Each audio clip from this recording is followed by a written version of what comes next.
Muy bien, perfecto. Ahí estamos grabando. Estamos en la videoconferencia número 1 de Literatura 1. Primero, bueno, para los que no me conocen, yo soy la tutora de Literatura 1 y, si Dios quiere, a partir de marzo de Literatura 2 para los que vayan a cursarla en marzo. Lo primero que vamos a hacer es hablar brevemente de los requisitos de aprobación. La asignatura tiene un cuadernillo básico que ustedes tienen que ir siguiendo de acuerdo con el cronograma. Yo me ocupé de organizar el cronograma para que las lecturas cupieran de manera cómoda dentro de los tiempos que yo les estaba enviando, lo que no significa que si alguno se quiere adelantar en la lectura, perfectamente puede hacerlo. La bibliografía es esa y son los apuntes y son los textos que se van recomendando tanto en el cronograma como en los apuntes que yo les pongo como ejemplos. En la bibliografía opcional está tal cosa, en la bibliografía obligatoria está tal cuento, etcétera, etcétera. Todo lo que yo voy mencionando en los apuntes ustedes lo tienen que ir leyendo. Básicamente para conectar lo que son los ejemplos, por ejemplo, de cuentos literarios cuando lleguemos. En esta primera parte no hubo mucho texto adicional, solamente lo del cuadernillo, como para que conecten y vean el ejemplo práctico de lo que se está viendo de teórico en los apuntes. Los apuntes, como yo le dije a alguna que me escribió en algún momento, tiene que ver con lo que yo relevaría si nos diéramos todas las semanas. El cuadernillo es muy completo, parte de muy básico. A mí la primera parte me parece que está muy bien para ver hasta a dónde llegamos con esto de literatura. Guíense con mis apuntes porque a veces el cuadernillo es muy rico y abre muchas ventanas y con el hilo conductor que yo les traté de pasar, me parece que se van a organizar bien para ver por dónde vamos. Requisitos de aprobación. Todos los trabajos, las ejercitaciones interactivas, las wikis son opcionales. Lo que ustedes tienen que sí o sí aprobar es el examen parcial, que es de manera interactiva, con algunas preguntas multiple choice y algunas de desarrollo, poquitas de desarrollo, en un tiempo también acotado, y es el mismo momento para todos, no es que se pueden conectar en cualquier momento. El día y el horario ya lo tienen, ya lo corregí, que es el sábado 22 de octubre, si mal no recuerdo, o el 4 de noviembre. A ver, lo voy a chequear. Lo importante es que recuerden que es un mismo momento para todos, ¿sí? No es que se pueden conectar antes o después. Disculpen, ahora estoy abriendo la página del MAGEA. 4 de noviembre. Muy bien, 4 de noviembre de 10 a 11 y media. Ahí está, sábado 4. Perfecto. También, para el examen, esa es, digamos, una de las partes que le llamamos pasaporte al examen final, es el parcial interactivo. La otra entrega es la del ensayo, que tiene que estar aprobado antes del examen final, que ya cuando lleguemos más hacia el final voy a hacer una clase especial para que vean las características de ese género discursivo, que es un género discursivo académico.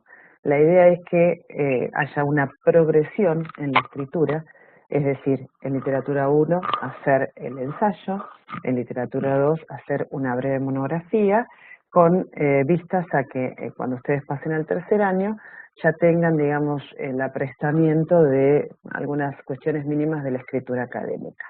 El ensayo es muy breve, es sobre uno de los cuentos que yo en estos días voy a subir una lista para que ustedes elijan, para que ya vayan leyendo algunos y puedan elegir con cuál quieren trabajar. Y es algo que se escribe en las últimas semanas después de que hayamos visto la clase de cuál sería el requerimiento institucional para este trabajo. Acerca de los TPs, actividades opcionales que hay en la plataforma, ayer culminó una, la próxima la van a tener, es la actividad, está identificada como la actividad opcional 2.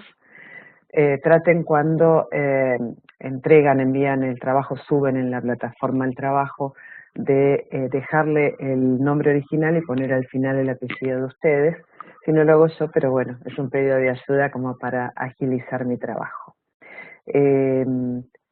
Cuando son estas en realidad son dos actividades opcionales, consulten solamente el cuadernillo y los apuntes que hay dentro de la plataforma, dentro del espacio Literatura 1.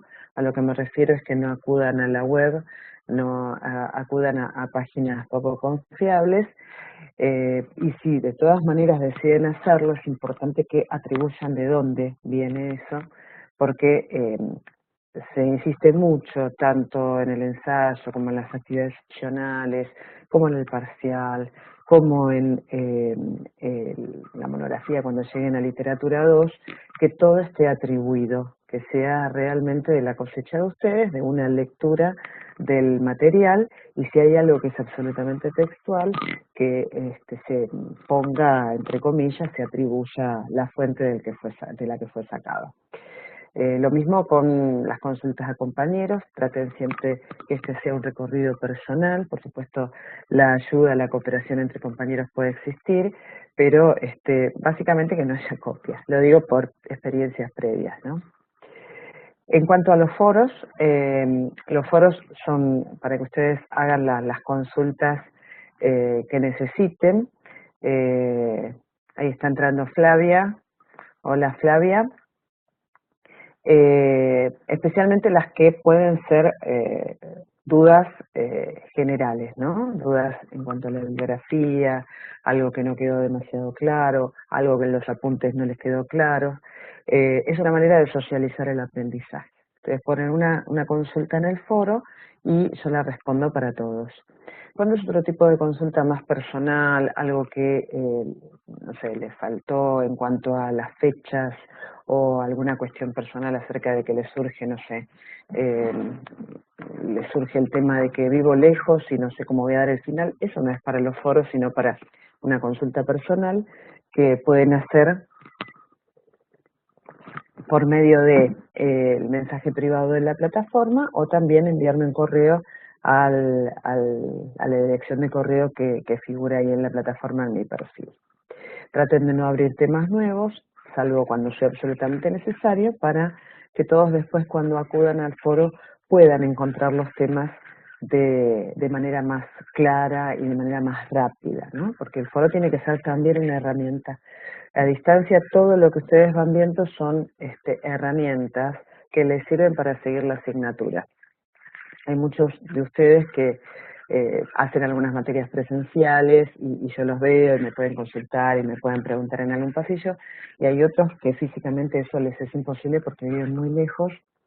Entonces, todas las herramientas que les brinda la plataforma les sirven para acortar la distancia y no sentirse tan solos.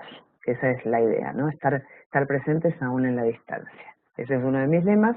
Y el otro de los lemas es sin prisa pero sin pausa, ¿no? No se apuren, no traten de abarcar todo, no traten de leer todo junto, porque esto es gradual y es un conocimiento que va incorporándose, que va desde los cimientos, que ustedes van a ir construyendo de manera personal, ¿sí? Hola Flavia, que ahí saluda para todas. ¿De dónde sos Flavia? Recórdame.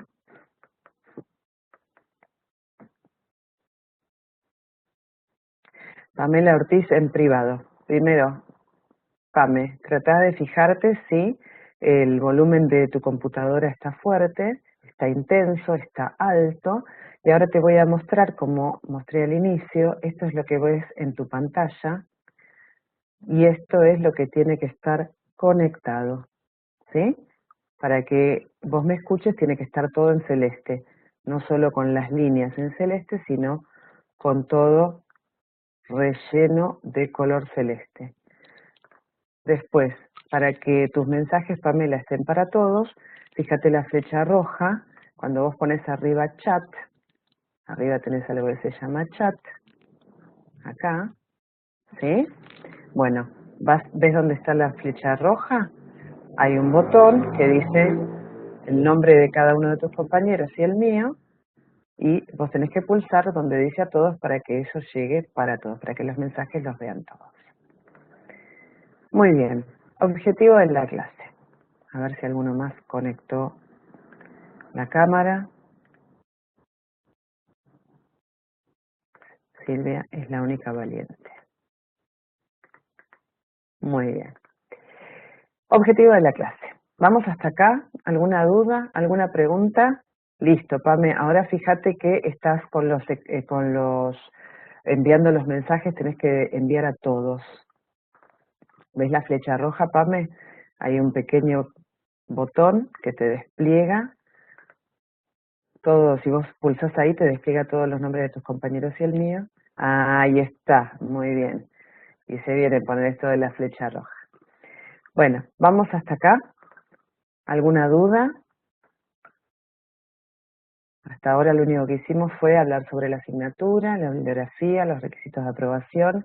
El que se sumó más tarde después lo puede escuchar porque esto va a quedar grabado.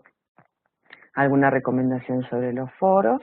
Y ahora vamos a abordar una composición poética incaica para guiar un poco el tipo de análisis que se esperaba para la actividad opcional 1. Digamos, para el que la hizo es un refuerzo y para el que no la hizo, porque en realidad entregaron muy poquitos, más o menos ir viendo qué tipo de análisis se esperaba para esa actividad. ¿Estamos hasta acá? Ténganme por el chat sí, no, más o menos, así sigo avanzando. Perfecto. Muy bien. Cualquier cosa, cualquier duda, me van preguntando. Muy bien. El objetivo entonces, analizar una composición incaica. Esto es un breve... Muy bien, Pamela dice que no la entregó porque se sintió un poco perdida, así que viene bien esto. Es de todas maneras, Pamela, tranquila, es opcional, así que todo esto es aprendizaje, ¿sí? Primero hago una aclaración que es Runakamaj, que es una clase de poesía de tema religioso de los poetas incas. Arabicus es un vocablo quechua que significa creador, inventor. Dentro del grupo Amauta, que eran pedagogos, maestros, sabios, estaban los arabicus que se dedicaban a crear poesía. Esa era, digamos, su tarea. Qué lindo dedicarse a eso solamente. Muy bien, dentro de la poesía incaica hay acá un breve resumen, una lista muy breve acerca de cómo se llamaban las diferentes poesías. Huahuaki, que se cantaba en coro, es decir, era más bien de carácter colectivo y no individual. Taki era poesía íntima de forma cantable, esta sí era individual. Arahue, poesía de tema amoroso. Luna Camás, poesía de tema religioso, la marcó en amarillo porque, digamos, el himno de Manco Cápac estaba encuadrado en este tipo de poesía incaica. Huanca, poesía elegíaca, que le llamaban elegíaca, era por ahí las lamentaciones, los lloros, las oraciones cuando pasaba alguna desgracia o moría alguien. Yo lo que hice fue, para no analizar exactamente el mismo, busqué otro poema que en muchos libros está identificado como La danza de la tormenta, que es muy bonito, muy sencillo y que nos va a servir para ver algunos de los conceptos que ya estamos viendo en todo lo que vamos leyendo de teórico en el cuadernillo. Amanece la tierra y se cubre de luces a fin de venerar al creador del hombre, y el alto cielo barre sus nubes para humillarse ante el creador del mundo. El rey de las estrellas y padre nuestro, el sol, su cabellera extiende a los pies de él. Y el viento junta las copas de los árboles y sacude sus ramas y las yerga hacia el cielo. En el regazo de los árboles los pajarillos cantan y rinden el fervor de su homenaje al regidor del mundo. Todas las flores bellas y ufanas exhiben sus colores y sus perfumes. Y en el seno del lago, que es universo de cristal, es grande el alborozo de los peces. El río caudaloso con su bronco cantar está rindiendo su alabanza a Viracocha. El peñasco también se atavía de verde y la floresta del barranco ostenta flores nuevas. Y las serpientes, habitantes del monte, van arrastrándose a los pies de él. La vicuña del páramo y la vizcacha del peñasco se domestican cerca de él. Así también mi corazón, en cada amanecer, te rinde su alabanza, Padre mío y Creador. Es muy bonito, muy sencillo y tiene mucho que ver con el himno de Manco Cápac, tal como vamos a ver ahora. Aprovecho para aclarar para los que están en vivo y para los que están escuchando la videoconferencia en diferido, que este es un archivo que apenas termina la videoconferencia, yo se los voy a enviar para que ustedes tengan este poema y puedan, junto con el de Manco Cápac y ver un poco esta cosmovisión.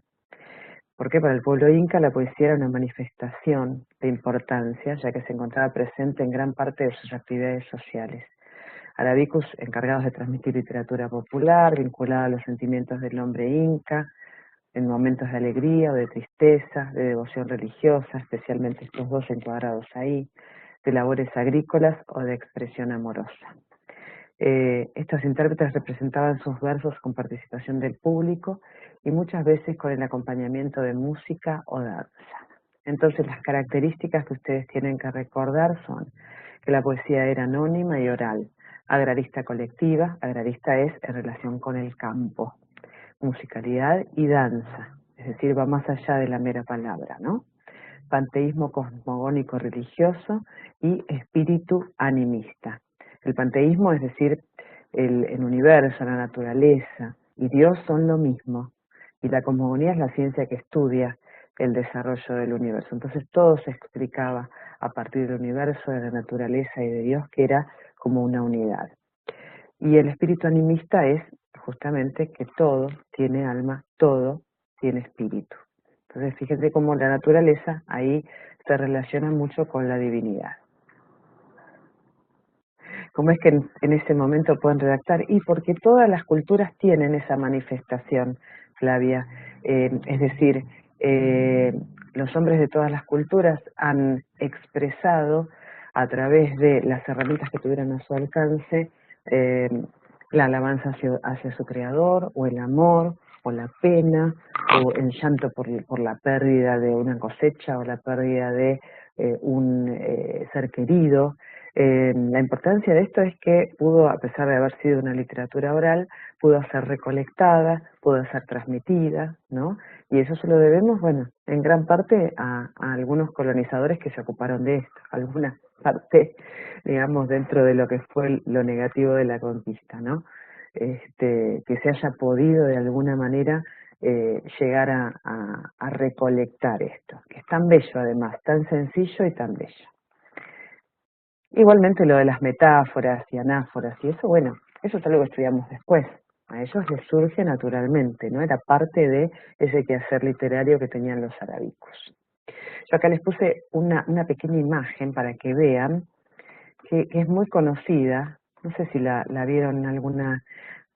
Si alguien vio, ahora con internet es muy fácil que accedan a esta imagen, pero en alguna época el que viajaba a Perú te traía esto, en un llavero, o en algo que se colgaba en la pared, o en un cuchillo que tenía esta imagen, ¿la conocían? Que se llama Apu Kun Tixi Wiracucha, ¿no? Que en quechua Apu significa señor, Tixi base inicio, Wiracucha proviene de la función de Wira, Guarisol, y Cucha, contenedor de agua, lago, laguna, ¿no? Era como la síntesis de todo. ¿Qué encontramos? La pregunta sería, ¿qué encontramos en común con el himno de Manco Cápac? Y además, ¿cómo podemos relacionar con los conceptos que vimos en el módulo 1? Vamos a tratar de aplicar a esta composición las consignas de la actividad opcional 1, justamente para no quedarnos solo con una sola composición, y por ahí también para que si alguno no la hizo porque se sintió más perdido, vea lo que se esperaba, que era algo más bien sencillo. Primero voy a señalar que Manco Cápac, el de nuestra composición, era un personaje casi legendario. Estaba vinculado a la fundación, a los inicios del imperio incaico, ¿no? El fundador y gobernador del imperio. Aparecen algunas crónicas de Indias, pero la verdadera existencia no está del todo certificada. Pero este personaje casi legendario en el himno de Manco Cápac es el que le habla a Viracocha, su deidad. Acá en este poema que acabamos de leer recién, también se da que se lo menciona a Viracocha.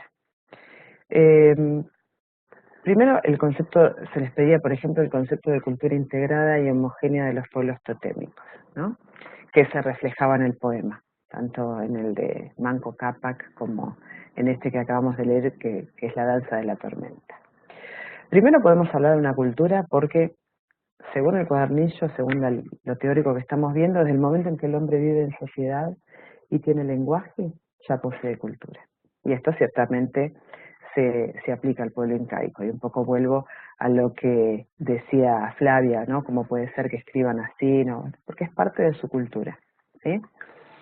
Flavia dice la veneración a Dios, claro. Era por eso Runakamak, que era este tipo de poemas que son de veneración religiosa. Común a ambos poemas es el tema de la cultura integrada, vuelta hacia sí mismo, sin entrar en el ritmo de la historia. ¿Cómo se ve esto en el poema?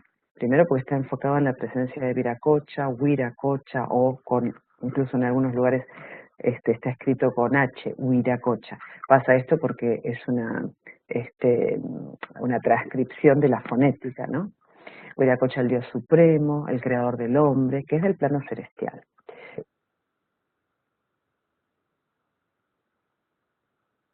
Gran hacedor de todo lo existente, inmanente, es decir, que está en todo, omnipresente.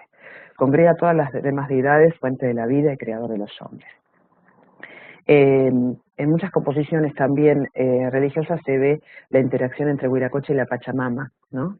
Que de alguna manera resolvía la dualidad de cielo y tierra. Sí, es la Viracocha, Huiracocha o con H, Huiracocha, son todas transcripciones, ¿no? Del pueblo incaico, del Inca, pero como decía, como eran culturas orales, solamente son de transcripciones fonéticas que se hicieron posteriormente. La veneración hacia la deidad la vemos entonces reflejada en la naturaleza. La naturaleza como manifestación de Viracocha, ¿no? Se transmite esa visión de mundo, o Weltanschauung, de carácter totémico, producto de una cultura que es homogénea, integrada, en la que todo tiene su sentido dentro de sí misma. Es decir, son como un conjunto de ideas, de símbolos, de prácticas, de bailes, donde la explicación del propio origen es única y inmutable. Y está ligada a la descendencia de un ser de la naturaleza, ¿no? Ese ser está representado por el tótem, ¿sí? Por eso justamente vieron alguna vez la imagen del tótem, por eso se llaman pueblos totémicos, de ahí viene lo de totemismo, ¿sí? Pues si no lo entendíamos, porque son culturas totémicas. A veces está representado en ese tótem. Todo vuelve al mismo origen, todo es circular, ¿no? Y esa creencia no se mezcla con otros aspectos, no evoluciona al ritmo de la historia, se mantiene inamovible, ¿no? Incólume. El pensamiento primitivo articulaba diferentes aspectos de su universo en un todo organizado. El equilibrio dependía de la existencia de uno más dioses. En el poema se ve como el amanecer, el río, las flores, los árboles, los pájaros, los peces, incluso menciona la vicuña y las serpientes, ¿no? Que se van arrastrando hacia la deidad. El cielo venera a Viracocha, ¿no? Que reina sobre la humanidad y la naturaleza del mundo. Teníamos también en el cuadernillo las etapas del desarrollo de la cultura. Acá es muy fuerte el tema del mito, ¿no? El tema del mito en los pueblos totémicos es intenso, en estas dos composiciones.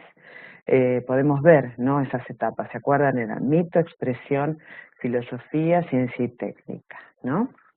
Que en las preguntas de la ejercitación interactiva había una pregunta sobre esto, ténganlo en cuenta cuáles son estas etapas, ¿no? Acá netamente vemos el mito, tan intenso en ambas composiciones, y porque lo leemos en ella podemos hablar de que el pueblo incaico estaba en la etapa del mito y de la expresión, ¿no? Que son casi inseparables en los pueblos totémicos. Recuerden que también hablamos de expresión más que de literatura, expresión literaria, porque acá justamente se mezclaba eso, ¿no? La manera de vivir este mito, de expresarlo, de cantarlo, de recitarlo, seguramente de bailarlo, ¿no? Era todo una cosa que estaba sesgada por diferentes prácticas, no es solamente lo que estaba dicho con la palabra, que eso es otra de las cosas que también toma el módulo 1, ¿no? ¿Por qué hablamos de expresión literaria y no meramente de literatura? ¿Sí? Bueno, hasta ahí vamos, es una breve introducción para que ustedes tengan en cuenta desde dónde vamos y conozcan un poquito más esto de la literatura incaica. Después arrancamos hacia otro lado en el cuadernillo, en los apuntes, así que esto es como un pantallazo acerca de esta expresión literaria.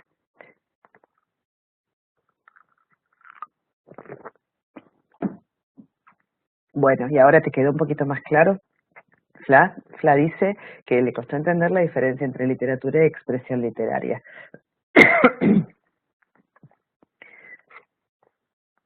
Si habláramos solo de literatura, tomaríamos el poema y ya, ¿no? Y diríamos, bueno, acá entonces hay una metáfora, pero si lo tomamos en contexto, ¿no? Vemos, claro, ahí está, Pamela dice solo lo escrito sería la literatura, y en cambio, si ampliamos el concepto de expresión, incluye un montón de otros tantos elementos. Muy bien, Pam, exactamente. ¿Flavia te quedó ahora? Avísame, ¿eh? Muy bien. Después, bueno, algunas de las cosas que pedía el trabajo, ¿no? Y que podemos aplicar acá también, el tema de los recursos. Era meramente ver si había recursos del estilo lírico. No era necesario hacer una gran introducción ni nada, simplemente ver si había polisíndeton, anáfora, imposición, metáfora, etcétera. Yo en la bibliografía complementaria puse un apunte, déjenme chequear si estaba en la complementaria o en la adicional obligatoria, que es sí, en la bibliografía complementaria está versificación, métrica y figuras retóricas, que como para que lo vieran, para que vieran dónde estaban algunos de estos recursos y pudieran encontrarlos en la composición. El próximo trabajo, que es sobre el romancero gitano y la niña de Guatemala, de Martí, ahí también para realizar esta actividad opcional pueden recurrir a este apuntecito.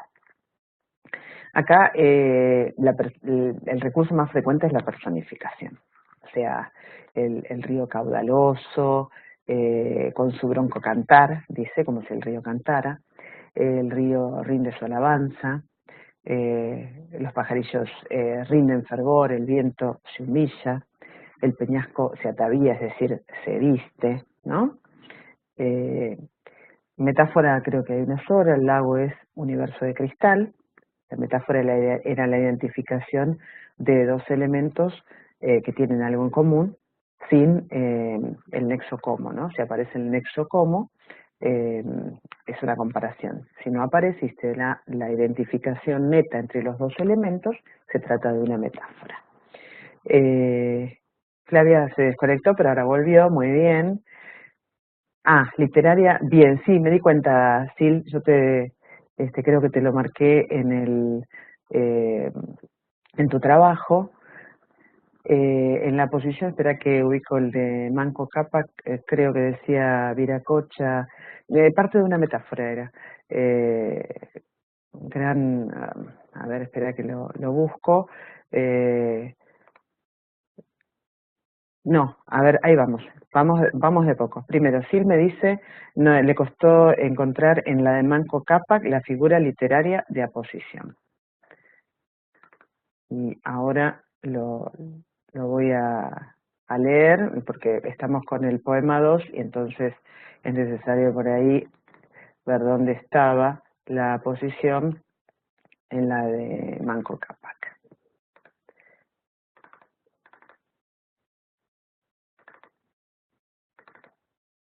Ahí está. Viracocha, poderoso cimiento del mundo. Viracocha, coma, poderoso cimiento del mundo, dos puntos, sigo punto, tú dispones, sea varón, sea mujer, ¿no? Primero es una posición, porque es una aclaración, está entre comas, es una posición explicativa, porque se puede intercambiar también, ¿se acuerdan eso de sintaxis? Se puede intercambiar con el núcleo al que modifica, y en la posición está también una imagen que es una metáfora, es decir, ¿qué tienen en común Viracocha y el poderoso cimiento del mundo? ¿Sí? Ahí entonces está Sil, después decime. Flavia dice, ¿por qué una comparación no es una metáfora? Porque tiene el nexo comparativo como.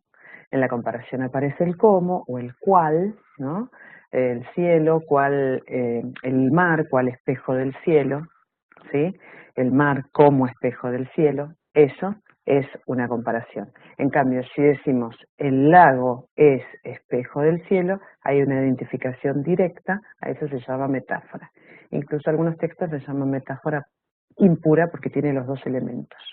Si después alguien dice, el espejo, me metí en el espejo del cielo, me metí a nadar en el espejo del cielo, algunos lo llaman metáfora pura porque directamente se omite el primer elemento y se lo llama directamente la metáfora, la de segunda identificación.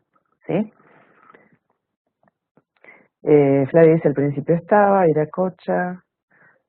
Bien, ahí está, sí, perfecto, muy bien, vamos avanzando entonces. Después el polisíndento en el tema del y, acá se da y creo que en Manco Cápac también, se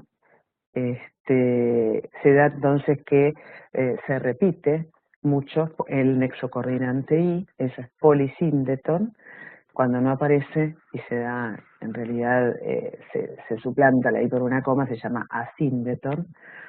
Lo que hace el polisíndeton es hacer una actitud más reflexiva, ¿no? En esa como que si fuera una enumeración, y eso hace más reflexivo el tema, y tal cosa ocurre, y tal otra, y tal, y tal. El yo lírico es como que se detiene y descansa en esa I.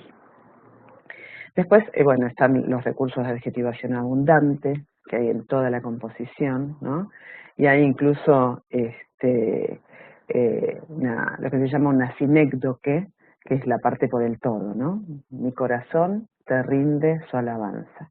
En vez de decir yo rindo mi alabanza, es mi corazón por el todo yo, ¿no? Te rinde su alabanza. Es una imagen muy bonita esa de la sinécdoque, ¿no? La parte por el todo.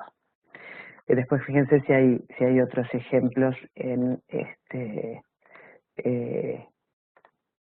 que puedan ver en el archivo el que yo puse de los recursos literarios. Muy bien. Después lo último era que pedía citar las partes en las que aparezca la invocación, el lirismo. Acá el lirismo se da justamente en la primera persona, cuando el yo lírico se hace más evidente. Mi corazón, en cada amanecer, te rinde su alabanza. Y la descripción, por supuesto, acá en tercera persona es lo que más predomina porque se mencionan a todos los elementos de la naturaleza que van danzando hacia la tormenta, que vemos como clave interpretativa en el título. ¿Cómo es Viracocha? Tanto acá como en el de Manco Cápac vemos que Viracocha es omnipotente, que descansa en toda la naturaleza, que es omnipresente, y el hombre que escribe el poema y la naturaleza lo veneran, lo alaban, ¿no? Son composiciones como en especiales de alabanza, ¿no? En el himno de Manco Cápac, por ahí podríamos decir que es el Manco Cápac el hombre más poderoso del imperio, ¿no? Que expresa la profundidad del sentimiento religioso, ¿no? Porque Runacamás justamente es eso, es poesía netamente religiosa, en la que se exalta la majestuosidad de la creación que reverencia al Creador, ¿no? Bien, vamos a ver. Hasta ahí más o menos lo que hicimos fue ir viendo qué aspectos de la composición, de lo que se pedía en la actividad opcional 1 podemos encontrar acá y cómo enganchamos con algunos conceptos como para que ustedes vean la posibilidad de aplicarlos a la composición tanto de la de Manco Cápac como esta que estamos viendo. Flavia pregunta si océano del cielo no es una metáfora. ¿En cuál, Flavia? ¿En esta? ¿En esta composición o en la de Manco Cápac?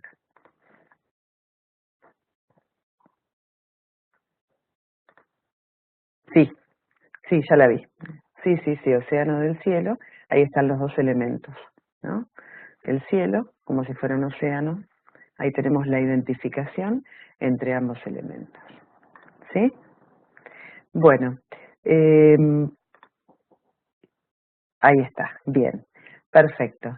Yo les voy a mandar este pequeño archivito, es una cosa muy sencillita, más que nada introductoria, del estilo de que yo quiero que sea los trabajos de literatura, que es un poco bajar a la conexión con algún texto literario, lo que estamos viendo de teórico en el cuadernillo y los apuntes.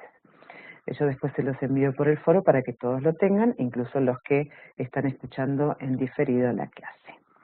Bueno, ¿tienen alguna pregunta, algún comentario, algo para traer acá que les haya quedado no del todo claro, que quieran ver? Flavia dice los archivos de los distintos escritores que subiste. ¿Cuáles?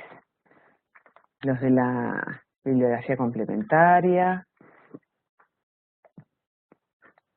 los de la bibliografía adicional. Vos decime. Los cuentos. ¿Cuáles? ¿Los que están en la bibliografía adicional obligatoria? Bien, sí. Esos los van a ir viendo, todavía no.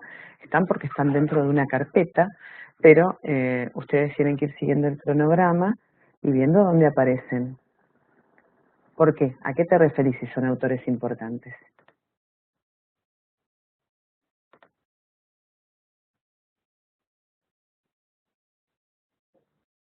Está bien, pero esto es, digamos, la materia es un aprendizaje. Los recorridos de las lecturas y las lecturas que todos hayan hecho a lo largo de sus vidas son recorridos personales, ¿sí? Que pueden haber no empezado por cosas clásicas, pueden haber leído más cosas contemporáneas, literatura más contemporánea. La idea de la materia es dar los fundamentos y partir de ejemplos clásicos, por ejemplo, de contarios clásicos, que es lo que vamos a ver después en la parte de el cuento y los contarios más clásicos y cuáles son las características de los géneros literarios. Entonces parte de ahí. Como siempre, esto es un recorte que es necesario acotar para cualquier tipo de encuadre teórico, ¿no? No te preocupes, Flavia, esto es de a poco y esto es una construcción de aprendizaje. El enganche tiene que ver por ahí con el placer y con lo que cada uno va encontrando de placentero en lo que va leyendo. No siempre tienen que coincidir. El tema que acá no es solamente leer lo que nos gusta, sino por ahí ampliar nuestro gusto literario y conocer más cosas que por ahí no estuvimos habituados a leer antes. Entonces, de esta manera vamos viendo de a poco y vamos también construyendo una experiencia literaria. La idea tanto de literatura 1 como de literatura 2 es que ustedes vayan paulatinamente dejando solo la anécdota, especialmente en los textos narrativos, y viendo algún tipo de análisis un poco más profundo, pasando de una lectura meramente impresionista a una lectura más analítica, ¿no?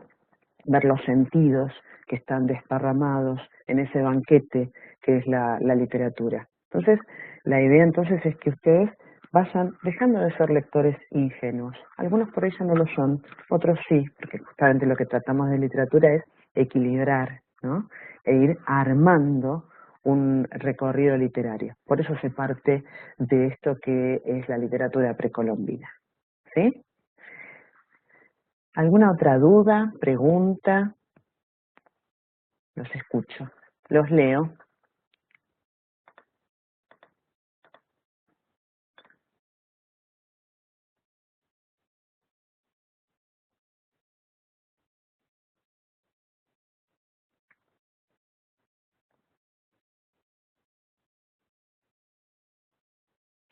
Mira, siempre hay como, aclaro, ¿no? Porque Flavia está preguntando mito, y es algo que suele confundirse a veces con fábula y leyenda. Yo después les voy a enviar un apuntecito que hace la diferenciación entre mito, fábula y leyenda. El mito está asociado a lo primitivo, se plantea una historia verdadera y es esencialmente etiológico. ¿Qué significa etiológico? aclara cómo se llegó a una determinada situación, es decir, por qué el mar es salado, por qué hay rayos, por qué el hombre es mortal, etcétera, ¿no? Entonces, etiológico es que va hacia las causas de las cosas. A veces las fábulas, ¿no?, se diferencian de los mitos porque los personajes son animales de conducta humana. Los de los mitos suelen ser dioses, héroes o monstruos, y la fábula tiene a veces un mensaje moral. Y después tenemos mito y leyenda, ¿no? La leyenda es parecida a los mitos, también se presenta como historia verdadera, tiene también a veces una función etiológica, ¿no? Por ejemplo, sirve para explicar cómo un determinado linaje, un determinado familia real alcanzó su poder, ¿no? Y le sustenta así su legitimidad política. Y a diferencia de los mitos, la leyenda tiene a veces un desarrollo en un tiempo real, histórico, ¿no? Y a menudo con protagonistas reales, ¿no? Hay leyendas sobre Carlomagno, sobre el Cid, ¿no? Se diferencia a su vez de las fábulas en las que predominan los animales, pero la leyenda, a diferencia del mito, está anclada en un tiempo histórico. En cambio, el mito no. El mito explica, ¿no? Se plantea como historia verdadera, pero está más asociado a lo primitivo, ¿sí? Maximiliano dice definición de contario. Bueno, no empezamos todavía con esa unidad, ¿no? Así que cuando lleguemos a la bibliografía, yo te propongo que leas, si ya leíste lo del cuadernillo, bárbaro, esperes el apunte que yo les voy a subir en breve para, creo que ya el cronograma nos indica que avancemos con la lectura, para que veas ahí si te queda claro el tema del contario. Y si no, me lo vuelvas a preguntar en el foro, así respondo para todos. Pero no quiero adelantarme porque esto estamos terminando el módulo 1 y va a salir un apunte enriquecedor del tema de los contarios. ¿Está, Maxi? Flavia pregunta si son todas relacionadas por personas autorizadas o son anónimas.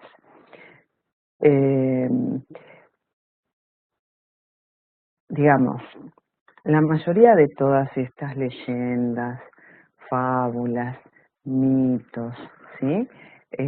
Son de recolección de la oralidad, es decir, no es que hubo un autor personal que se dedicó a escribir determinados mitos.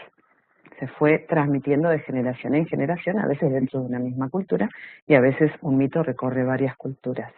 Entonces, lo que se hace, lo que nosotros podemos leer en esta época, son recopilaciones que alguien se ocupó de recolectar, ¿sí? Pero no es que hay un autor de carne y hueso uno solo, por eso son anónimas. No es porque nadie las creó, sino porque es una creación colectiva. ¿Está bien? Muy bien. Bueno, lo tengo que ir dejando porque tengo que prepararme 10 minutitos para preparar la videoconferencia de literatura 2. Así que no sé si hay algunos, sí, creo que hay una que está cursando las dos materias, así que nos vemos en un ratito. A los demás los despido. ¿Sí? ¿Alguna duda? Que veo que había un signo de pregunta. Avísame. Bueno, me alegro. De arriba de la pregunta. Ah, está bien. Claro, la fábula deja siempre una moraleja. Buen fin de semana, descansen. No sé si va a estar lindo, está lindo para leer. Yo ya en esta semana les voy a subir el apunte de lo que sigue, del módulo que sigue, para que ya lo tengan. Siempre leanlo después del cuadernillo, que uno se ocupa del cuadernillo de subrayar y hacer su propia lectura del módulo, y después recurran al apunte como para aclarar. Y si no, tienen los foros. Y si no, la próxima videoconferencia. Yo siempre estoy acá para orientarlos. ¿Sí? Nos vemos, chicos. Buen fin de semana.